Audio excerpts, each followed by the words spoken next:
Hello दोस्तों, मेरा नाम है शुभम। मैं आज आपको ये बताऊंगा कि मैंने ये सारे एग्ज़ाम कैसे निकाले। जो भी आपने थंबनेल में देखे हैं, ये सारे एग्ज़ाम मैंने कैसे निकाले। जो भी जैसे CHSL 2019, CGL, दिल्ली, DSSB और ये सब मैंने फर्स्ट अटेम्प्ट में ही निकाले हैं। तो पहले तो मैं आपको ये बता देता हूँ कि CGL 21 से मुझे इंस्पेक्टर पोस्ट इजीली मिल जाएगी। तो मैं आपको ये बताना चाहता हूँ कि मैंने कैसे तैयारी शुरुआत की और कैसे मैंने ये सारे एग्ज़ाम फर्स्ट अटेम्प्ट में ही क्लियर की। तो मैं आपको सबसे पहले ये बताता हूँ मैंने कोचिंग कहाँ से ली। मैंने कोचिंग KD कैंपस दिल्ली से ली थी। पर मैं आपको एक बात पहले ही बता दूं कि कोचिंग का कोई मतलब नहीं है अब के टाइम। पहले जो मैंने कोचिंग ली थी उसका अभी मुझे कोई बेनिफिट नहीं मिला। जो भी मैंने कुछ किया अपनी सेल्फ स्टडी से ही किया। तो ये आजकल तो सारा जो कंटेंट है वो यूट्यूब पे इजीली मिल जाएगा। बस आपको उसे कैसे अपने तरीके से यूज करना है वो आपको आना चाहिए।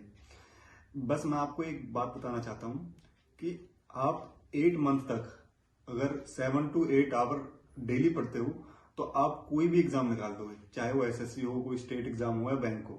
और ये अगर आपने एक बार फॉलो कर लिया ना तो आपको फिर बाद में कुछ भी मतलब ज्यादा करने की जरूरत नहीं है। पर 8 मंथ लगातार डेडिकेशन से पढ़ना है। अगर कोई थोड़ा वीक होगा तो वो 1 साल भी ले सकता है या थोड़ा ज्यादा भी ले सकता है। पर अगर कोई थोड़ा तेज होगा तो वो 8 महीने को 6 महीने में कन्वर्ट कर देगा। तो बस एक बात मैं आपको बता दूं कि रेलिवेंट पढ़ने से कोई फायदा नहीं है। चाहे आप 10 घंटे पढ़ो या तो उसका कोई मतलब नहीं है। तो इसलिए जो पढ़ना है वो जो कंटेंट आना आता है पेपर में उसके हिसाब से पढ़ना है। तो मैं आपको बताता हूँ कि मैंने क्या फॉलो किया, कैसी मेरी स्ट्रेटेजी थी और कैसे मैंने सारे सब्जेक्ट पहले लेके आगे काम किया। तो सबसे पहले मैं आपको बताता हूँ मैथ के लिए मैंने सबसे पहले प्रीवियस ईयर क्वेश्चन करे। प्रीवियस ईयर क्वेश्चन करने के बाद मैंने एक बुक आती है राकेश यादव नोट्स के नाम से, मैंने वो बुक फॉलो करी, पूरी लगाई मैंने, वो 2-3 बार लगाई। और आपको ये नहीं है कि अलग अलग बुक ले ली और उसको लगाया और पूरी नहीं की। आपको एक ही बुक बार बार करनी है। तो उससे क्या होगा कि जो आपकी कंसेप्ट है वो स्ट्रांग होंगे और जब तक कंसेप्ट स्ट्रांग नहीं होते आप आगे नहीं बढ़ सकते। और मैंने टेलीग्राम से बच्चों के जो डाउट सेशन होते हैं, डाउट क्वेश्चन होते हैं, वो सॉल्व किए। पर आपको ये भी ध्यान रखना है कि जो डाउट क्वेश्चन जो रेलिवेंट होते हैं उसकी तरफ नहीं भागना है। कई ऐसे बच्चे होते हैं जो रेलिवेंट क्वेश्चन होते हैं उनकी तरफ लगे रहते हैं, उनको सारा समय उनमें ही निकाल देते हैं और वो पेपर में आने वाले नहीं है। तो उनसे बचना है। तो मैथ के लिए मैंने आपको बता दिया कि नोट्स और प्रीवियस ईयर और आपको प्रैक्टिस करनी है। अब दूसरा मैं आपके लिए बताता हूँ इंग्लिश के लिए क्या करना है। इंग्लिश के लिए मैंने क्रिस्टोफर सर को फॉलो किया। क्रिस्टोफर सर की एक बुक आती है मास्टरपीस के नाम से, मैंने ये करी। और इनकी एक और बुक आती है जिसका नाम है BMW, मतलब वो वोक्यूबलरी के लिए है। मैंने बस इंग्लिश में यही किया और कुछ नहीं किया और प्रीवियस ईयर क्वेश्चन लगाए। और अब आपको बताता हूँ, लगाई ना ही मैंने कोई कहीं से नोट्स परचेज किए। मैंने बस जो मॉक वगैरह में या फिर हम टेस्ट देते हैं, टेस्ट सीरीज देते हैं, उसमें से जो क्वेश्चन आते थे वही मैंने प्रैक्टिस किया और कहीं से मैंने एक्स्ट्रा कुछ करने की नहीं किया। पर अब जैसे आपको पता है पैटर्न चेंज हो गया है, तो उसके अकॉर्डिंग आपको जितना मैथ में टाइम देना है उतना ही आपको पैरेलली रीजनिंग के लिए भी पूरा टाइम देना है।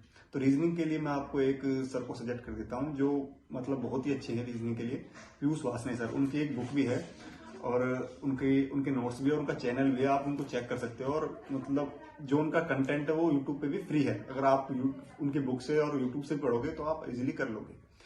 तो मैं अब बात करता हूँ GS की। ये सब सारे बच्चों के लिए बहुत ही एक डिफिकल्ट क्वेश्चन है कि GS कैसे करें और कहाँ से करें, क्योंकि इतना वास्ट सिलेबस है।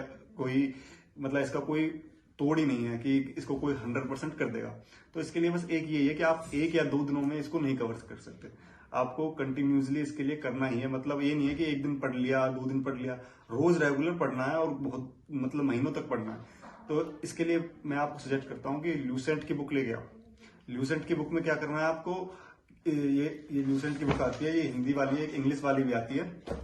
उसमें आपको जैसे कोई कॉन्सेप्ट समझ में नहीं आ रहा तो उसको यूट्यूब पे सर्च करना है। अगर यूट्यूब पे सर्च करने के बाद आपको साथ बहुत सारे रिलेटेड वीडियो आ जाएंगे, उसको पूरा कंसेप्ट थ्योरी करके फिर क्वेश्चन प्रैक्टिस करनी है। ये नहीं कि डायरेक्ट आपको क्वेश्चन ही प्रैक्टिस करनी है। क्वेश्चन प्रैक्टिस करने से कुछ नहीं होगा जब तक आपको थ्योरी समझ में नहीं आएगी।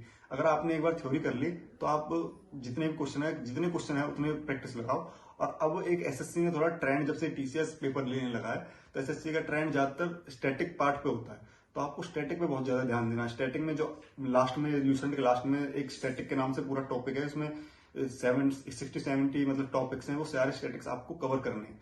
अगर बिना स्टैटिक करे आप जाओगे तो आपका मतलब अब तो आपका एग्जाम बिल्कुल हो ही नहीं सकता बिना स्टैटिक के। GS कंप्लीट ही नहीं है। और करंट अफेयर पे आपको वो ये करंट अफेयर आपको डेली करने हैं।